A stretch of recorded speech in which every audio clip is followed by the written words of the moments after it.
भविष्य में इच्छा पूर्ण होगी ऐसी कल्पना करता रहता है, किंतु जीवन जीवन ना तो भविष्य में है ना अतीत में।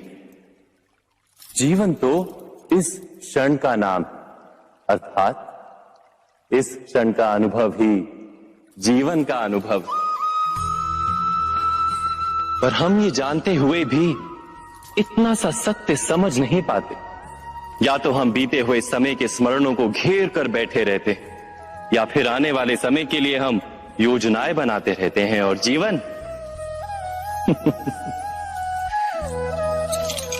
जीवन बीत जाता है।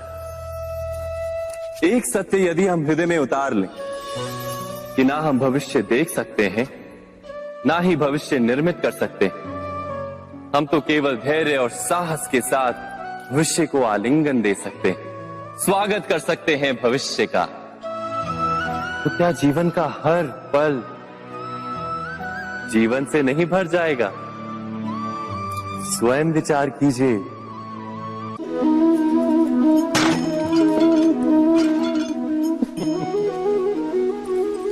कभी कभी कोई घटना मनुष्य के जीवन की सारी योजनाओं को तोड़ देती और मनुष्य उस आघात को अपने जीवन का केंद्र मान लेता।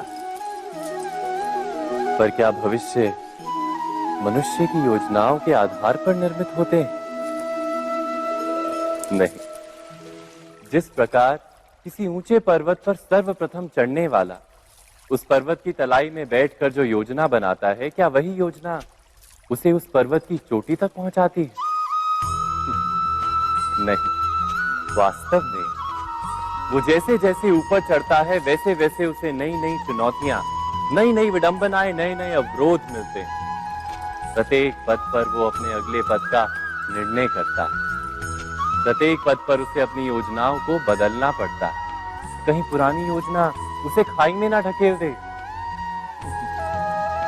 वो पर्वत को अपने योग्य नहीं बना पाता, केवल स्वयं को पर्वत के योग्य बना सकता है। क्या जीवन के साथ भी ऐसा ही नहीं? जब मनुष्य जीवन में किसी एक चुनौती को, एक अवरोध को अपने जीवन का केंद्र मान लेता है, अपने जीवन की गति को ही रोक देता है, तो वो अपने जीवन में सफल नहीं बन पाता और ना ही सुख और शांति प्राप्त कर पाता।